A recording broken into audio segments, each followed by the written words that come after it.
আল্লাহ সুবহানাহু ওয়া তাআলা তার হাবিবের শানে কোরআনে মজিদে আল্লাহ তাআলা যে বিস্তারিত আলোচনা, যে পরিচয় আল্লাহ তাআলা তুলে ধরেছেন, আজকে যাকে নিয়ে আমরা আলোচনা করার জন্য, যে মহান ব্যক্তিত্বকে নিয়ে, যে মহান রসুলকে নিয়ে আজকে আমরা আলোচনার জন্য এখানে হাজির হয়েছি, আমরা কিভাবে ওনার আলোচনা করে আসলে শেষ করতে পারবো? যার আলোচনা স্বয়ং করেছেন জাতে বারিদ আলা, স্বয়ং আল্লাহ সুবহানাহু ওয়া তাআলা যার আলোচনা করেন, যার গুণগান, যার প্রশংসা করেন, আমরা কি তার আলোচনা করে শেষ করা যাবে নাকি? কথা বলেন না, শেষ করা যাবে? আমাদের পরম শ্রদ্ধেয় মুজাহিদে মিল্লাত মরহুম আল্লামা সিদ্দিক আহমদ আজাদ রহমতুল্লাহ আলাই, উনি আশুকা দরিয়া নামে আল্লাহ রসুলের শানে একটি কসিদা লিখেছেন। সেখানে প্রথম শের যেটা তিনি শুরু করেছেন, তিনি বলছেন যে সনা খানি মায়ুন কাফির করো ক্যা, সনা খানি মায়ুন কাফির করো ক্যা, বজাতে খুদ খুদা জিনকা সনা খা।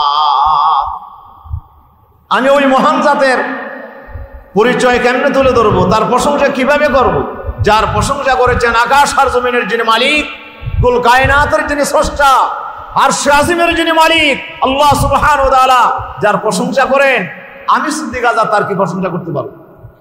আমি তার কি পরিচয় তুলে ধরতে পারবো? স্বয়ং আল্লাহ সুবহানাহু ওয়া তাআলা তার পরিচয় তুলে ধরেছেন। আল্লাহু আকবার। অনেক শের তিনি লিখেছেন, শেষে গিয়ে তিনি বলতেছেন নকর মস্তি আরে আজাদ বস কর, নকর মস্তি আরে আজাদ বস কর, মোহাম্মদ বেকিনারা এক সমন্দর, মোহাম্মদ বেকিনারা এক সমন্দর। বলছে ও সিদ্দিক আজাদ, তুমি এত পাগলামি করতেছো, রসুলের শানে কি বলতে গিয়ে কি বলে ফেলতেছো?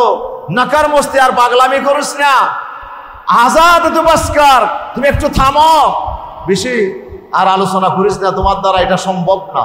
মুহাম্মদ বে কিনারা এক সমন্দর, মুহাম্মদ রাসূলুল্লাহ সাল্লাল্লাহু আলাইহি সাল্লাম, তিনি তো এক অন্তহীন মহাসমুদ্রের নাম, তিনি তো আটলান্টিক মহাসাগরের চাইতে বেশি গভীর। ওনার তলদেশ কেউ খুঁজে পাবে না, ওনার আলোচনা করে কেউ শেষ করতে পারবে না, ঠিক কিনা? ওনার আলোচনার এত গভীরতা। আল্লাহ সুবহানাহু ওয়া তাআলা বলছেন কুল লাউ কানাল বাহরু মিদাদাল লিকালিমাতি রাব্বি লানাফিদাল বাহরু ক্বাবলা আন তানফাদা কালিমাতু রাব্বি ওয়ালাউ জিনা বিমিসলিহি মাদাদা। নবী আপনি বলে দেন, সাগর মহাসাগরে যে পানি আছে, এইসব পানিগুলোকে যদি কালি বানানো হয়, আর সেই কালি দিয়ে যদি আমার রবের কলেমাতের ব্যাখ্যা লেখা হয়, কালি শেষ হয়ে যাবে। লানাফিদাল বাহরু ক্বাবলা আন তানফাদা কালিমাতু রাব্বি, রবের কলেমাতের ব্যাখ্যা বর্ণনা করা শেষ হবে না। ওয়ালাউ জিনা বিমিসলিহি মাদাদা, এরকম সাগর মহাসাগরের যেই পরিমাণ পানি, আরো যদি সেই রকম সমান সংখ্যক আরো সাগর মহাসাগরের পানি যদি আমরা কালি হিসাবে ব্যবহার করি, আল্লাহ বলছেন আমি চ্যালেঞ্জ করলাম, নবী আপনি জানিয়ে দেন গোটা পৃথিবীবাসীকে, আল্লাহর কলেমাতের ব্যাখ্যা লিখে শেষ করা যাবে। এই কলেমাত কি, এটা নিয়ে মুফাসসিরিনে কেরামগণ বিভিন্ন ব্যাখ্যা করেছে। শেখ আব্দুল্লাহ মুহাদ্দিস দেহলভী রহমতুল্লাহ আলাইহি বলছে যে কলেমাতুর রাব্বি হচ্ছে মুহাম্মদ রাসূলুল্লাহ সাল্লাল্লাহু আলাইহি ওয়াসাল্লাম, আল্লাহ রাসূলের জাত, আল্লাহ রাসূলের সিফাত, আল্লাহ রাসূলের পরিচয় হচ্ছে আল্লাহর কলেমাত, যে আল্লাহ রাসূলের প্রশংসা করে শেষ করা যাবে না। সাগর মহাসাগরের পানি শেষ হয়ে যাবে, তারপর রাসূলের বর্ণনা কি করা যাবে না, শেষ করা যাবে। স্বয়ং আল্লাহ সুবহানাহু ওয়া তাআলা তার পরিচয় তুলে ধরেছেন কোরআনে মজিদের ভিতরে।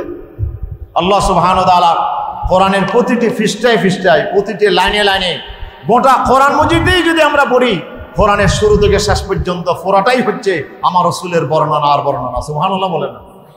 সেই জন্য মা আয়েশা সিদ্দিকা রাদিয়াল্লাহু তাআলা আনহার কাছে এক লোক এসে যখন প্রশ্ন করলো, মা আপনি তো দীর্ঘদিন আমার রাসূলের সাথে সংসার করেছেন, কাইফা কানা খুলুক রাসূলিল্লাহ সাল্লাল্লাহু আলাইহি ওয়াসাল্লাম, আমার রাসূলকে তো আমি দেখি নাই, রাসূলের ব্যবহার কেমন ছিল, রাসূলের উঠা বসা কেমন ছিল, রাসূলের আখলাক কেমন ছিল, রাসূলের চরিত্র কেমন ছিল, আম্মা জান আপনি একটু আমাদেরকে বলেন তো। তখন আম্মা জান আয়েশা সিদ্দিকা রাদিয়াল্লাহু আনহা পাল্টা প্রশ্ন করে বললেন যে আলাস্তা তাকরাউল কোরআন, তুমি কি কোরআন শরীফ পাঠ করো না? লোকটা বলল হ্যাঁ পড়ি তো আম্মা জান। তাহলে আর কিছু দরকার নাই, কানা খুলুকুল কোরআন, কোরআন শরীফ পড়ো, শুরু থেকে শেষ পর্যন্ত যাই পাবে সেটাই হচ্ছে আমার রাসূলের চরিত্রের বর্ণনা। আরো জোরে বলতে পারেন না সুবহানাল্লাহ?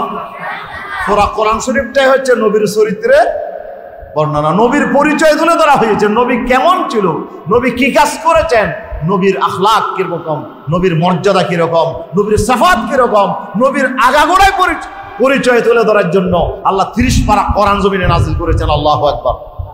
এই কোরআন কি আলোচনা করে শেষ করা যাবে নাকি? কলামাতু রব্বি, কলামাতু রব্বি, এটা যদি আমরা কোরআন ধরি তাহলে কোরআন কি? কোরআন হচ্ছে নবীর সিফাত, কোরআন হচ্ছে নবীর তারিফ, কোরআন হচ্ছে নবীর পরিচয়, কোরআন হচ্ছে নবীর আখলাক। তাহলে সুতরাং কোরআনের আলোচনা এটা যেমন করে শেষ করা যাবে না। আল্লাহর রব্বুল আলামিনের নাম হচ্ছে আজিম, আল্লাহ হলেন সুবহান রাব্বিয়াল আজিম, আল্লাহ হলেন মহান। আবার কোরআন শরীফেরও আল্লাহ নাম দিয়েছেন কি? কোরআনও কি? ওয়াল কোরআনিল আজিম। আল্লাহ বলছেন ওয়ালাকাদ আতাইনাকা সাবআম মিনাল মাসানি ওয়াল কোরআনুল আজিম। হে নবী, আমি আপনার কাছে এক মহান কোরআন আমি আপনার উপর নাযিল করেছি। আল্লাহও আজিম, কোরআনও আজিম। সুবহানাল্লাহ বলবো না আমরা? কোরআনের শুরু থেকে শেষ পর্যন্ত পুরোটাই হচ্ছে আমার বিশ্বনবীর আখলাকের চরিত্রের বর্ণনা আল্লাহ তাআলা দিয়েছেন। এই জন্য মা উম্মে সালমা রাদিয়াল্লাহু তাআলা আনহা বলতেন, আমার রাসূল যখন জমিনে হাঁটে চলেন তখন আমাদের মনে হতো কান্নাল কোরআনা ইয়ামশি আলাল আরদে, মনে হচ্ছে যেন একটি জীবন্ত কোরআন যেন রাস্তার উপরে হেঁটে যাচ্ছে, জীবন্ত কোরআন যেন রাস্তার উপর হেঁটে যাচ্ছে। বিশ্বনবী মুহাম্মদ রাসূলুল্লাহ সাল্লাল্লাহু আলাইহি ওয়াসাল্লামের বর্ণনা দিয়ে আল্লাহ তাআলা পুরো কোরআনকে আল্লাহ তাআলা সাজিয়েছেন। কোরআনের প্রতিটি আলোচনাই হচ্ছে আমার নবীর পরিচয়ের আলোচনা। আমি সেখান থেকে একটি আয়াত আল্লাহ তাআলা আমার রাসূল সম্পর্কে ইরশাদ করেছেন। একটি আয়াত আল্লাহ তাআলা বলছেন, পড়েন সবাই, আউযু বিল্লাহি মিনাশ শাইতানির রাজীম ওয়ামা আরসালনাকা ইল্লা রাহমাতাল লিল আলামিন। সাদাকাল্লাহুল আযীম। আল্লাহ তাআলা বলছেন ওয়ামা আরসালনাকা ইল্লা রাহমাতাল লিল আলামিন। ওলামায়ে কেরাম বুঝবেন, মায়ে নাফিয়ার পরে যখন ইল্লা আসে তখন নফির পরে ইল্লা আসলে হাসরের ফায়দা দেয়। এটা অর্থ হচ্ছে সীমাবদ্ধতার ফায়দা দেয়। আল্লাহ তাআলা শুধু এই কথা বলে নাই, হে রাসূল আমি আপনাকে রহমাতুল লিল আলামিন বানায় পাঠাইছি, এটা বলে নাই। এটা বললে তো শুধু এটা বললে হয়তো আরসালনাকা রাহমাতাল লিল আলামিন, এটা বললে হয়ে যায়। কিন্তু আল্লাহ বলছেন না না, ওমা আরসালনাকা, আমি আপনাকে ফাটাই নাই। হ্যাঁ ফাটাইছি কি জন্য? ইল্লা রাহমাতাল লিল আলামিন, শুধুমাত্র কেবলমাত্র একমাত্র গোটা বিশ্ববাসীর জন্য আপনাকে রহমত বানিয়ে পাঠিয়েছে। আল্লাহু আকবার। আপনি ছাড়া আর কেউ রহমাতুল লিল আলামিন হতে পারে না। আপনি একমাত্র, আপনি শুধুমাত্র, আপনি কেবলমাত্র রহমাতুল লিল আলামিন। আমি আপনাকে পাঠিয়েছি রহমাতুল লিল আলামিন বানাইয়া, পৃথিবীতে আর কাউকে পাঠাই নাই। সুবহানাল্লাহ বলেন না? ওমা আরসালনাকা ইল্লা রাহমাতাল লিল আলামিন, নফির পরে ইল্লা এনে আল্লাহ তাআলা এটাকে সীমাবদ্ধ করছেন। অবশ্যই খামোকা শুধুমাত্র কেবলমাত্র আমি আপনাকে পাঠিয়েছি সমগ্র বিশ্ববাসীর জন্য, আমি আপনাকে রহমত বানিয়ে পাঠিয়েছি। সুবহানাল্লাহ। কত বড় জাহান! আল্লাহ তাআলা তার পরিচয় দিয়ে বলছেন আলহামদুলিল্লাহি রাব্বিল আলামিন। আলহামদুলিল্লাহ রাব্বিল, আল্লাহর পরিচয় কি? সকল প্রশংসা ওই আল্লাহর জন্য। কোন আল্লাহ? রব্বিল আলামিন, যিনি কুল কায়নাতের, যিনি বিশাল এই সমগ্র জগতের যিনি রব। আলম মানে এক একটা সৃষ্টি, এক একটা আলম।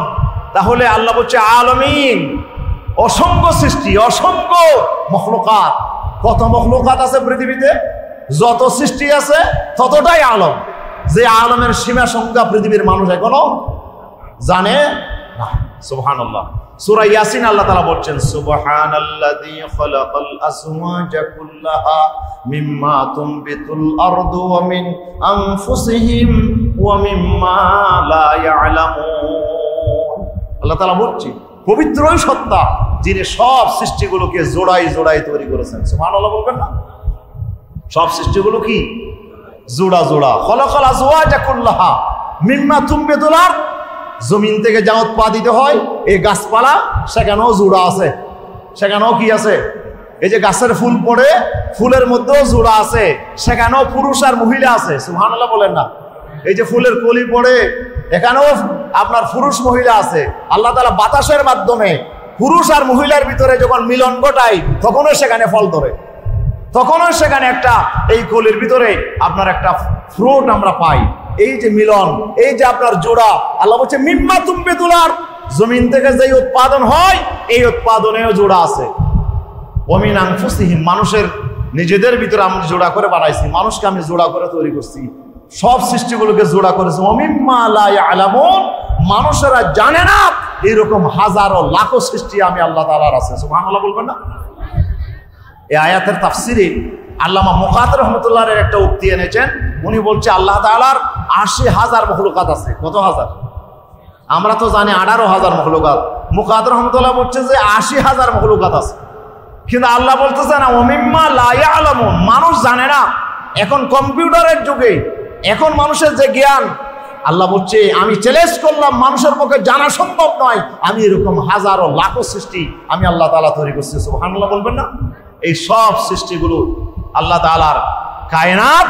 আল্লাহ যত বিশাল জগতের রব, তত বিশাল জগতের জন্য রহমত হলেন মুহাম্মদুর রাসূলুল্লাহ। জোরে বলি সাল্লাল্লাহু আলাইহি ওয়াসাল্লাম। আল্লাহ রাসূলের একটি হাদিস, আবু হুরায়রা হাদিস বর্ণনা করছেন, ক্বালান নবী সাল্লাল্লাহু আলাইহি ওয়াসাল্লাম আইয়ুহান নাস, এ বিশ্ব মানব জাতি, আইয়ুহান নাস, আমার পরিচয় জানো, আনা রাহমাতুন মুহদাতুন। সুবহানাল্লাহ, আনা রাহমাতুন মুহদাতুন। রাসূল বলছেন আমি আল্লাহর রহমত, আল্লাহ আমাকে তোমাদের জন্য উপহার হিসেবে পাঠিয়েছেন। সুবহানাল্লাহ বলেন। আহাদানি আল্লাহু লিন-নাস, আল্লাহ তাআলা আমাকে হাদিয়া হিসেবে পাঠিয়েছেন, উপহার হিসেবে পাঠিয়েছেন তোমাদের জন্য, প্রত্যেকের জন্য। আল্লাহ রাসূল ছিলেন রহমত, এমনকি কাফেরদের জন্য নবী রহমত। তারপরে সুবহানাল্লাহ বলবেন না? কাফেরদের জন্য নবী কি রহমত। সেটা কি রকম? আল্লাহ তাআলা বলছেন ওয়া মা কানাল্লাহু লিউআযিবাহুম ওয়া আনতা ফীহিম ওয়া মা কানাল্লাহু মুআযিবাহুম ওয়া হুম ইস্তাগফিরুন। কাফেররা বলে মুহাম্মদ তুমি তো বলো আযাবের কথা, কই আযাব আসতেছে না? যে আযাব কেন আসে না? কেন আসমান থেকে আযাব নাযিল হয় না? কেন আমাদেরকে আল্লাহ ধ্বংস করে দেয় না? যদি খামকা তুমি সত্যবাদী হয়ে থাকো, যদি খামকা আমরা মিথ্যাবাদী হয়ে থাকি, তো আমাদের উপর গজব কেন আসতেছে না? গজব আসতেছে না। আমাদের ভিতরে অনেকে বলতো যে আল্লাহর মেহেরবানি আমাদের উপর আছে। কি বলেন? হ্যাঁ, আল্লাহর মেহেরবানি আমাদের উপর আছে, না হলে কি আমরা ক্ষমতায় আসতাম? ক্ষমতায় তো আমরা এসেছি কি কারণে? আল্লাহর রহমত আছে।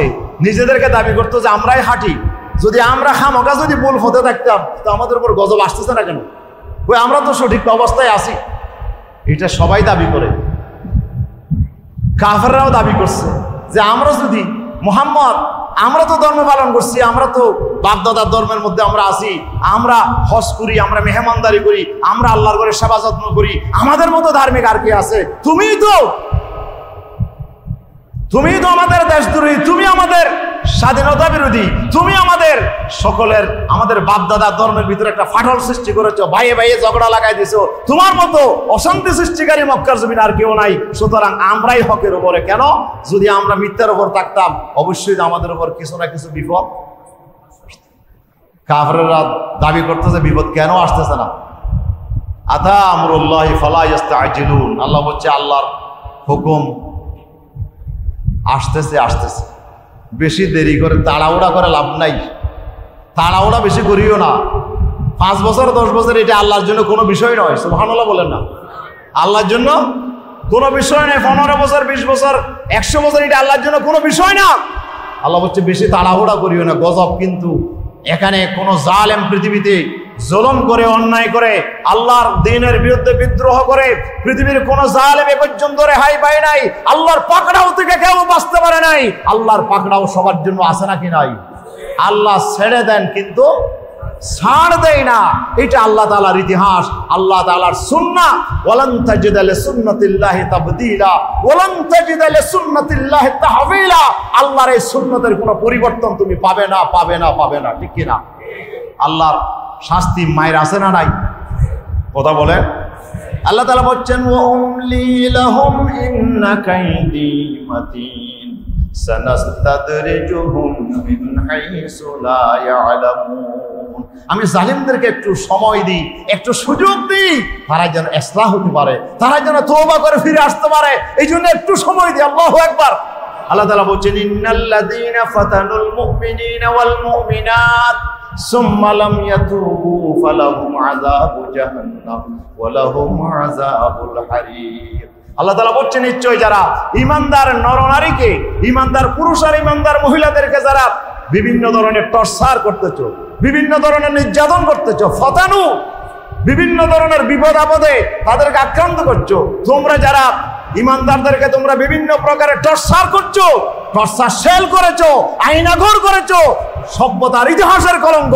এরকম একটি জালিমের কারখানা, এরকম বিভিন্ন অফিসে, আপনার অফিসের পাশে পাশে একটা নয় শত শত আইনাঘর করা হয়েছে, যেখানে আপনার নিরীহ নির্দোষ মানুষগুলোকে সেখানে ঢুকাইয়া তাদেরকে টর্চার করা হয়। ঠিক কিনা? তুমি মনে করছো তোমার উপর কোনো পাকড়াও আসবে না? তুমি মনে করছো তুমি কি আল্লাহর রেহাইতে, আল্লাহর দরা থেকে তুমি এমনি চলে যাবে? না না। সুম্মা লাম ইয়াতুবু, আল্লাহ বলছে সুম্মা, এটা লিত্তাখির, এটা একটা দেরি বোঝানোর জন্য আসে।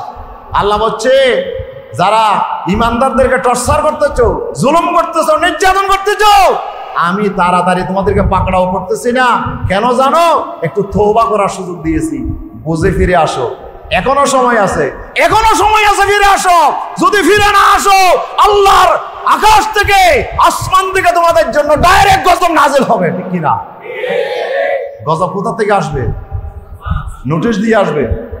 হ্যাঁ, 1 ঘন্টা আগেও টের ভাই নাই কি সুন্দর তরকারি রান্না করছে, কত প্রকারের আইটেম করছে, বলে আজকে অনেক বড় বড় অফিসার আসবে, মেহমান আসবে, ভালো ভালো তরকারি রান্না করে 10-12 আইটেমের তরকারি রান্না করছে, কিন্তু আল্লাহ খাওয়ার সময় দেয় নাই। বুঝে মন লাগে, খানা খাওয়ার কি দেয় নাই? এতটুকু সময় আমার আল্লাহ দেয় নাই। আল্লাহ বলছে তোমার মেয়াদ শেষ হয়ে গেছে, খানা খেতে পারবে না। রান্না করেছো কিন্তু খাওয়ার সময় তোমাকে দেব না। আল্লাহর আকাশ থেকে এমন এক গজব আল্লাহ তাআলা পাঠিয়ে দিলেন, সে আবাবিল পাখি। আমরা বলি যে আবাবিল পাখি, শুনছেন তো নাকি? আবাবিল এমনি নাম নয়, তারপরে এটা নাম হিসেবে পরিচয় হয়ে গেছে আবাবিল পাখি। আমাদের মনে হয় বাংলাদেশেও আল্লাহ আবাবিল পাখি বাড়াইছিল আমাদের জন্য। ঠিক কিনা? এই যে ছাত্রগুলোকে আল্লাহ আবাবিল পাখি আকারে এদেশের মানুষকে জুলুম আর নির্যাতন থেকে মুক্ত করার জন্য, এদেশের মানুষের আপনার এই টর্চার থেকে এই নিরীহ মানুষগুলোকে মুক্ত করার জন্য মনে হয় ছাত্র জনতাকে আল্লাহ আবাবিল পাখি করে পাঠাইছেন। ঠিক কিনা বলেন? যুদ্ধ কে করেছেন? বদরের যুদ্ধের পরে আল্লাহ বলতেছে, গনিমতের মাল নিয়ে যখন সাহাবায়ে কেরাম দ্বন্দ্ব শুরু করে দিয়েছে, একদল বলে আমরা গনিমতের মাল পাবো, কেন? হয়তো আমরা যুদ্ধ করছি। আরেক দল বলে যে আমরা রসুলকে ফাহারা দিয়েছি, আমরা যদি ফাহারা না দিতাম, রসুল যদি বেঁচে না থাকতো, যুদ্ধ কি? রসুল যদি মারা যাইতো তাহলে সব শেষ। তো সুতরাং গনিমতের মাল আমরা পাবো। যুদ্ধ যারা করছে বলে যে আমরা পাবো। এইভাবে অনেক দল হয়ে গেল। আল্লাহ কোরআন শরীফের আয়াত নাযিল করে দিলেন, বললেন ইয়াসআলুনাকা আনিল আনফাল কুলিল আনফালু লিল্লাহি ওয়া লির-রাসূল। এই রাসূল, আপনার কাছে লোকেরা জিজ্ঞেস করে গনিমতের মাল সম্পর্কে, কিভাবে বন্টন হবে, এগুলোর মালিকানা নিয়ে বেশি লাফালাফি করতেছো। না না, এগুলোর একটারও মালিক তোমরা নও, সমস্ত গনিমতের মালের মালিক কে? ওরা বলেন না তিনি কে? গনিমতের মালিক, মালের মালিক তোমরা নও। যুদ্ধ তোমরা করো নাই, সমস্ত মালের মালিকানা আমি আল্লাহ। কেন? ফালাম তাকতুলুহুম ওয়ালাকিন্নাল্লাহ কাতালাহুম। আবু জেহেলকে তোমরা মারার কি শক্তি ছিল? কথা বলো না। আবু জেহেলকে মারার মতো শক্তি কি তোমরা মুসলমানদের ছিল? কোথায় তোমাদের শক্তি? মাত্র 8টা তরবারি, মাত্র 8টা তরবারি, 2টে ঘোড়া, এই যুদ্ধের অস্ত্র, পুরো হাজার হাজার 950 আপনার যোদ্ধা, তাদের যে 500-600-700 মতো তলোয়ার, তাদের লৌহবর্ম, কত বিরাট একটি সুসজ্জিত দল, এদেরকে পরাজিত করার শক্তি তোমাদের ছিল? পরাজিত কে করছে? আরো জোরে বলেন না, কে করেছে? আমার আল্লাহ বলছে আমি করেছি। ফালাম তাকতুলুহুম, তোমরা তাদেরকে হত্যা করো নাই। আজকে যে আবু জাহেল সহ 70 জন লিডার বদরের যুদ্ধে মারা গেছে, আরো 70 জন বন্দী হয়ে গেছে, এগুলো তোমরা করো নাই। ওয়ালাকিন্নাল্লাহ কাতালাহুম, আমি আল্লাহ যুদ্ধ করেছি। তারপরে সুবহানাল্লাহ না, যুদ্ধ কে করেছে? যুদ্ধ তোমরা করো নাই, আমি আল্লাহ করেছি যুদ্ধ। সুতরাং গনিমতের মালের মালিক আমি আল্লাহ। আমি যাকে যেই পরিমাণ দেব সে সেই পরিমাণ পাবে। এখানে দাবি করার কারো অধিকার নাই, ঠিক কিনা? 5ই আগস্টে যুদ্ধ কে করেছে? নমাতে যুদ্ধ কে করেছে? আল্লাহ বলে আমি সময় দিয়েছি, সুযোগ দিয়েছি। কয় বছর? 15 বছর। আল্লাহ যদি পাকড়াও করতেন, আল্লাহ বলছেন যদি আমি পাকড়াও করতাম, বলো ইউআখিজুন নাস, আল্লাহ যদি পাকড়াও করে, মা তারাকা আলা যহরিহা মিন দাব্বা, এই পৃথিবীতে একটা প্রাণীও বেঁচে থাকার মতো অবস্থা নাই। কিন্তু আল্লাহ তাআলা সবাইকে একটু সময় দেয়, ইলা আজলি মুসাম্মা, একটা মেয়াদ পর্যন্ত সময় দেয়। সুবহানাল্লাহ বলবো না? তাহলে আল্লাহ রাব্বুল আলামিন কাফেরদেরকে বলতেছেন, এই কাফেরেরা, আযাব আসতেছে না, আযাব আসতেছে না, তোমরা বেশি তাড়াহুড়া করতেছো আর দলিল পেশ করতেছো, আযাব আসতেছে না, এটাই তো আমাদের হক্কানিয়তের প্রমাণ, এটাই তো আমরা সত্যবাদী হওয়ার প্রমাণ। মুহাম্মদ মিথ্যাবাদী, না হলে ওনার কথায় আযাব আসতেছে না কেন? তারপরও নাউযুবিল্লাহ না হয়। আল্লাহ বলে যে এই কাফের, এই বেঈমানের গোষ্ঠী, এই জালিমের গোষ্ঠী, আযাব কেন দিচ্ছি না জানো তোমরা? ওমা কানাল্লাহু লিইউআযযিব মা কানাল্লাহু লিইউআযযিবাহুম ওয়া আনতা ফীহিম, ইয়া রাসূল আপনি আছেন বলে আযাব দিচ্ছি না। আপনার মতো রহমতের পয়গম্বর দুনিয়াতে আছে বলে আমি আযাব দিচ্ছি না। আল্লাহু আকবার। আপনি যতদিন দুনিয়াতে থাকবেন ততদিন আমি কাফেরদেরকে আযাব দেব না, তাদের উপর আসমানি গজব নাজিল করব না, তাদের উপর কহরার গজব আমি নাজিল করব না, গোটা জাতি ধ্বংস হয়ে যায় এরকম গজব আমি তাদেরকে দেব না, যতক্ষণ পর্যন্ত আপনি রাসূল তাদের মধ্যে বেঁচে থাকবেন। সুবহানাল্লাহ বলেন না? তাহলে রাসূলের রহমতের অংশ তারা পেয়েছে, রহমতের অংশ কাফেররাও পেয়েছে। কাফেররা না হলে সব আল্লাহর গজবে শেষ হয়ে যেত, ওরা আল্লাহর রহমতের অংশ পেয়েছে, নবীর অংশ, রহমতের অংশ পেয়েছে। আল্লাহ বলেছেন, নবীরই আমি আপনাকে শুধু মুসলমানদের জন্য নয়, শুধু মানব জাতির জন্য নয়, গোটা বিশ্ববাসীর জন্য, গোটা বিশ্ব মখলুকাতের জন্য রহমত বানিয়ে আমি আপনাকে পাঠিয়েছি। আলহামদুলিল্লাহ বলবো না? वो नबियों में रहमत लक़ब पाने वाला, मुरादी गरीबों के बरलाने वाला, वो नबियों में रहमत लक़ब पाने वाला, मुरादी गरीबों के बरलाने वाला। আল্লাহু আকবার। আমার বিশ্ব নবী উনি রহমতের পয়গম্বর। আল্লাহ রাসূল বলছে আনা রহমাতুল মুহদাত, এ বিশ্ববাসী, এ মানব জাতি, আল্লাহ আমাকে রহমত বানিয়ে পাঠিয়েছেন গোটা বিশ্ববাসীর জন্য। আল্লাহর পক্ষ থেকে আল্লাহ তোমাদেরকে হাদিয়া হিসাবে দিয়েছেন, আমি তোমাদের জন্য রহমত। সুবহানাল্লাহ বলেন না? রাসূল রাহমাতুল লিল আলামিন, এটা আমরা বুঝবো কি করে? সময় আছে 10 মিনিট আলোচনা করবেন। রাসূল সাল্লাল্লাহু আলাইহি ওয়াসাল্লাম পৃথিবীতে আসার আগে অবস্থাটা কেমন ছিল আপনাদেরকে জানা আছে? রাসূল আসার আগে অবস্থা কেমন ছিল? আল্লাহ রাসূল আসার আগে জামানার নাম ছিল আইয়ামে জাহেলিয়া। আইয়ামে জাহেলিয়া মানে অজ্ঞতার যুগ, অন্ধকারের। আচ্ছা, অন্ধকারের যুগ যে আমরা বলি, আসলে কি ওই সময় কোনো সূর্য চন্দ্র ছিল না? মনে হয় আকাশে, হ্যাঁ, আকাশে সূর্য চন্দ্র ছিল। এখন যে অবস্থায় আছে সেই অবস্থায় তখনও, কিন্তু তারপরও সেই জমানাটাকে কি বলা হয়? অন্ধকারের যুগ। তো কিসের অন্ধকার? ওই জমানায় কি কোনো লেখাপড়া ছিল না? ওই জমানায় কি কোনো আপনার সাহিত্য ছিল না? ওই আরব যুগের ওই সময়ের সাহিত্য এখনো আমাদের আধুনিক ইউনিভার্সিটিগুলোতে এখনো সিলেবাসভুক্ত করে পড়ানো হচ্ছে। বড় বড় কবি সাহিত্যিকদের সেই রচনাগুলো, সুবহানাল্লাহ, ওরা ছিল বড় বড় কবি সাহিত্যিকরা, জ্ঞানী গুণীরা তখনও ছিল। কিন্তু সেই জমানাটাকে বলা হয় অজ্ঞতার যুগ, অন্ধকারের যুগ। কেন? আল্লাহ তাআলা বলছে একটা জ্ঞান ছিল, লেখাপড়া ছিল, সূর্য ছিল, চন্দ্র ছিল, সব ছিল, কিন্তু আমাদের জাতীয় কবি কাজী নজরুল ইসলাম বলতেছেন, তুমি যে নূরে রবি নিখিলের ধ্যানের ছবি, তুমি না এলে দুনিয়ায় আধারে ডুবি তো সবই। আল্লাহু আকবার।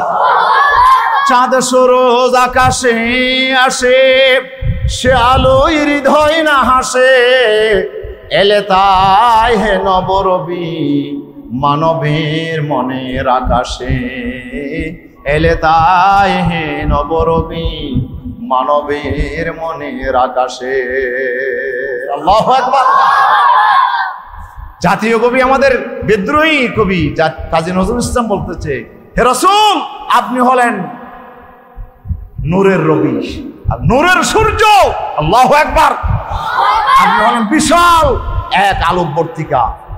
আপনার এই আলো থেকে ওই আরবের মানুষগুলো বঞ্চিত ছিল, সেই জন্য তাদেরকে বলা হয়েছে অন্ধকারের যুগ। কিসের যুগ? অন্ধকারের যুগ। আপনার আলো থেকে, হেদায়েতের আলো থেকে, ওহীর আলো থেকে, কোরআনের আলো থেকে, আপনার ব্যক্তিত্বের আলো থেকে ওই জমানার মানুষগুলো বঞ্চিত ছিল। এই জন্য সেই জমানায় সূর্য চন্দ্র সব উঠেছিল, কিন্তু তারপরও ওই জমানাকে বলা হয় অন্ধকারের যুগ। সুবহানাল্লাহ। আপনার আলো আসার আগে সব অন্ধকার। এক জাতি 500-600 বছর পর্যন্ত কোন নবীর আগমন ঘটে নাই। সুবহানাল্লাহ বলেন না? 600 বছর নবুয়তের সূর্য ওই জাতিগুলোর উপরে উদিত হয় নাই। নবুয়তের সূর্যের আলো থেকে ওরা বঞ্চিত ছিল। কয়শো বছর? 600 বছর। কিরকম গাঢ় অন্ধকার, কিরকম এক অবস্থা। আমরা সেই জমানার অবস্থা যদি একটু জানতে চাই, তাহলে একটা ভাষণে আমাদেরকে যাইতে হবে। হযরত জাফর বিন আবি তালেব রাদিয়াল্লাহু তাআলা আনহু, আলীর ভাই, যিনি মওতার প্রান্তরে, যিনি 3 জন সেনাপতির আপনার সেকেন্ড ইন কমান্ডার ছিলেন, যিনি আপনার সেকেন্ড কমান্ডার, যিনি দ্বিতীয় সেনাপতি ছিলেন, জাফর বিন আবি তালেব রাদিয়াল্লাহু আনহু, উনি যাকে আল্লাহ রাসূল তৈয়ার উপাধি দিয়েছিলেন, যার হাত তার পা দোনো হাত কেটে ফেলা হয়েছে, আল্লাহ তাআলা ওনাকে আল্লাহর জান্নাতে পাখা দিয়েছেন উড়ার জন্য। সুবহানাল্লাহ। উনি জান্নাতের ভিতরে উড়ে বেড়ায়, এই জন্য ওনার নাম জাফর তৈয়ার। জাফর বিন আবি তালেব রাদিয়াল্লাহু আনহু উনি হাবশা হিজরত করেছিলেন।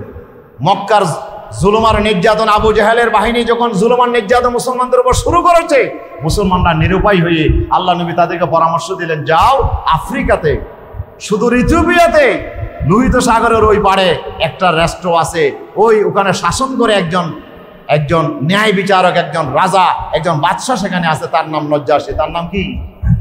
নজ্জাশী। ওই এলাকার বাদশাদেরকে নজ্জাশী বলা হয়। ওই নজ্জাশী ছিল ন্যায় বিচারক, ইনসাফ করে। এই জন্য রাসূল সাল্লাল্লাহু আলাইহি ওয়াসাল্লাম তাদেরকে সেখানে পাঠালেন। মুসলমানরা সেখানে গিয়ে নিরাপত্তা পেয়েছে, এটা মক্কার কাফেরদের সহ্য হলো না। তারা আমর ইবনুল আসের নেতৃত্বে একটা দল পাঠাইলো ওই ইথিওপিয়াতে, বলো যে এরা আমাদের দেশ থেকে পালিয়ে গেছে, এরা অপরাধী। এরা কি? এরা অপরাধী, এদের বিরুদ্ধে মামলা আছে আমাদের কোর্টে, এরা বড় অপরাধী, এদেরকে ফেরত দিতে হবে। ফেরত আনার জন্য আমর ইবনুল আস সেখানে গিয়েছিল। তখন বাদশা বলল যে কিছু লোক আমাদেরকে ভালো মনে করে আশ্রয় নিয়েছেন আমাদের দেশে, আমরা তাদেরকে এমনি তুলে দেব না, তাদের কাছ থেকে একটু জানতে চাই কি অবস্থা। সুবহানাল্লাহ। তাদেরকে ডাকো। তখন মুসলমানদেরকে ডাকা হলো। এখন মুসলমানরা বললো যে আমাদের ভিতরে কথা কে বলবে? তারা একজনকে লিডার বানাইলো। লিডারের নাম হলো জাফর বিন আবি তালেব রাদিয়াল্লাহু তাআলা আনহু। যে মুসলমানরা বললো যে আমরা জাফরকে নেতা বানাইলাম, উনি সমস্ত প্রশ্নের জবাব দেবে, বাদশা যা বলবে প্রত্যেকটা প্রশ্নের জবাব তিনি দেবে। তখন বাদশা কথা শুরু করলেন, তোমরা এখানে কেন আসছো? কি জন্য আমার দেশে তোমরা আশ্রয় নিয়েছো? তখন জাফর বিন আবি তালেব রাদিয়াল্লাহু তাআলা এক ভাষণ দিলেন। তিনি বললেন যে আইয়ুহাল মালিক, এ নজ্জাশী রাজা, এ দেশের রাজা মহারাজ, যে কুন্না কওমান আহলা জাহিলিয়া, আমরা ছিলাম অন্ধকার যুগের এক অধিবাসী, আমরা জাহিলিয়াতের কিছু অধিবাসী ছিলাম, আমরা কিছু মানুষ যারা জাহিলিয়াতের ভিতরে আমরা ডুবা ছিলাম। আমাদের চরিত্র ছিল 6টা গুণ তিনি সেখানে বলছেন। না আবুদুল আসলাম, 1 নাম্বার আমরা মূর্তি পূজা করতাম। কি করতাম? নিজের হাতে বানাইয়া আবার সেই মূর্তিগুলোকে আমরা আবার কল্যাণকারী হিসাবে আমাদেরকে বাঁচানোর জন্য তাদেরকে আমরা সেজদা করতাম, অথচ বানাইছি আমরা নিজেরা। ওরা নিজেরা নিজেদেরকে বাঁচাইতে পারে না, কিন্তু আমরা এত বেখুফ ছিলাম যে আমরা ওদেরকেই মাহবুদ হিসেবে, দেবতা হিসেবে মানতাম, সেজদা করতাম, নাউজুবিল্লাহ। যেই দেবতাগুলোকে কুকুরে যদি পেশাব করে দেয়, কি বাধা দেওয়ার শক্তি বলেন আছে নাকি? নাই, বাধা দেওয়ার শক্তি নাই। দাহিয়াতুল কলবি আল্লাহ রাসূলের কাছে এসে বলে, ইয়া রাসূলুল্লাহ, আপনি একটু আমাকে কলমা পড়াই দেন তো। বলে, তুমি এত তাড়াহুড়া করছো কেন কলমা পড়ার জন্য? ঘটনা কি হয়েছে আগে বলো। হয়তো হুজুর, ঘটনা হয়েছে যে আমি আমার দেবতাকে খুব মহাব্বত করতাম, ভালোবাসতাম। আমার দেবতা ছাড়া আমি কোথাও যাইতাম না, দেবতার সাথে থাকলে আমার একটা শক্তি। তো একদিন আজকেও আমি বাইরে হচ্ছি যে আমার দেবতার সাথে নিয়ে, তো এখন ঘর থেকে বের হওয়ার পরে পেশাবের হাজত আসলো, চিন্তা করলাম যে দেবতাকে সাথে নিয়ে তো আর পেশাব করা যায় না, একটু দেবতাকে রেখে দূরে গিয়ে একটু পেশাব করে আসে। তো দেবতাকে এক জায়গায় রেখে যখন পেশাব করতে গেলাম, ওখান থেকে পেশাব করে যখন আমি ফিরে আসছি, দেখি যে দেবতার গা তো ভিজে ভিজে লাগে। কিরে, মনে হয় উপরের দেবতার রহমতের বৃষ্টি পড়ছে, মনে হয় আমার দেবতার গায়ে, না হলে দেবতা তো শুকনা ছিল, এটা ভিজা হইল কেমন? রহমতের বৃষ্টি মনে করে আমি সেগুলো ধরে আমার গায়ে মালিশ করা শুরু করলাম বরকতের জন্য। মালিশ করতে করতে হাতটা যখন নাকের গোড়ায় গেছে, তখন নাক বলতে যে কি মালিশ করছো? ওই রহমতের পানি। হতে না না, রহমতের পানি সিনচা মাস। গন্ধ কিসের গন্ধ? কুকুরের পেশাব। ওই নাকি কুকুরের পেশাব করছে নাকি আমার দেবতার গায়ে? হ্যাঁ, কিছু দূর দেখলাম যে এক কুকুর দাঁড়িয়ে আছে। কুকুরের অভ্যাস হচ্ছে একটু উঁচু কিছু দেখলেই কি করে, পা তুলে পেশাব করে দেয়। কুকুর এখনো পা তুলে পেশাব করতে দেখলাম, তো আমার বিশ্বাস হলো যে আসলে এটা কুকুরের। তো মূর্তিকে জিজ্ঞেস করলাম, এই দেবতা, আমি তোকে সাথে রাখছি আমাকে বাঁচানোর জন্য, কিন্তু তোর গায়ে এমন ভাবে কুকুরে পেশাব করে দিয়েছি, একটু বাধা দিলি না যে? দেবতা কথাই বলে না, মরার দেবতা। তুই তোকে কুকুরে পেশাব থেকে বাঁচাইতে পারছ না, তুই কেমন আমাকে বাঁচাবি? দিছি মেলা এক এমন ভাবে আসার মারলাম, আসার মেরে ভেঙ্গে চুরমার করে আমি আপনার কাছে এসেছি। হে মুহাম্মদ সাল্লাল্লাহু আলাইহি সাল্লাম, আমাকে এমন এক দেবতার সন্তান দেন যাকে কুকুরে পেশাব করতে পারে না, যাকে কেউ আক্রমণ করতে পারে না, যিনি আমাকে বাঁচাইতে পারে, সে আল্লাহ ছাড়া মনে হয় আর কেউ নাই। সুবহানাল্লাহ। আমরা এমন বেকুব ছিলাম যে নিজের হাতে মূর্তি বানাইয়া পূজা করতাম, না আবুদুল আসনাম। এরপর আর কি করতাম? ওয়ানাকুলুল মাইতা, আমরা মৃত প্রাণের গোশত খাইতাম, মরা জিনিস খাইতাম। এরপরে ওনাতিল ফাওয়াহিশ, আমরা নির্লজ্জ কাজ করতাম। আমরা জানা বেবিচারের ভিতরে তার কাছে আগে উঠেছেন, কিন্তু নামছে দুনিয়াতে নবী হিসেবে সবার পরে।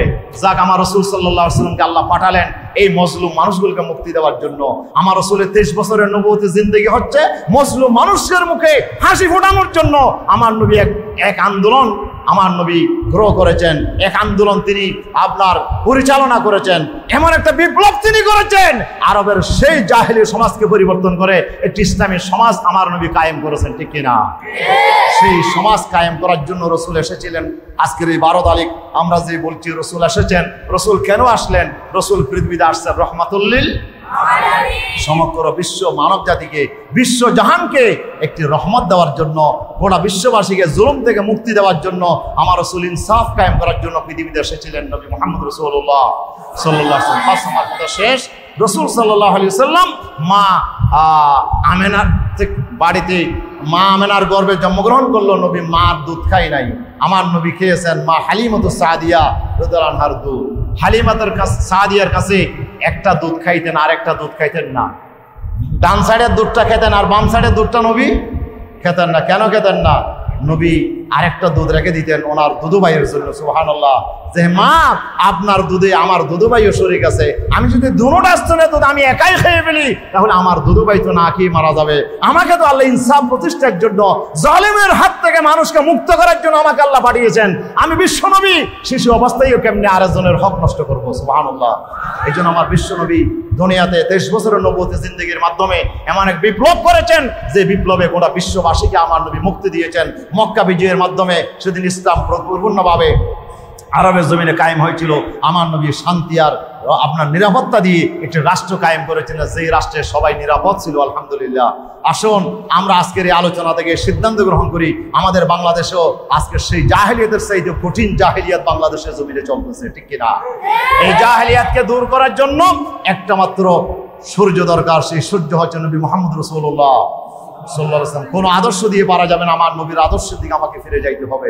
কোন নেতার আদর্শ দিয়ে এই জমিনে শান্তি আসবে না, একমাত্র একটা আদর্শ দিয়ে জমিনে শান্তি আসবে, মুহাম্মদ রাসূলুল্লাহ সাল্লাল্লাহু আলাইহি ওয়াসাল্লাম। আসুন সেই নবীর আদর্শকে আমরা ধারণ করি, নবীর আদর্শকে নিজেও মেনে চলি এবং এই দেশ এবং রাষ্ট্রে আমরা কায়েম করে এই দেশকে একটি সুন্দর রাষ্ট্রে পরিণত করার জন্য আমরা সিদ্ধান্ত গ্রহণ করি। আল্লাহ আমাদের সবাইকে তৌফিক দান করুন, আমিন। সবাইকে ধন্যবাদ জানিয়ে আমার কথা এখানে শেষ করছি। হাযা মা ইনদা ওয়া ইলমু ইনদাল্লাহ। আসসালামু আলাইকুম।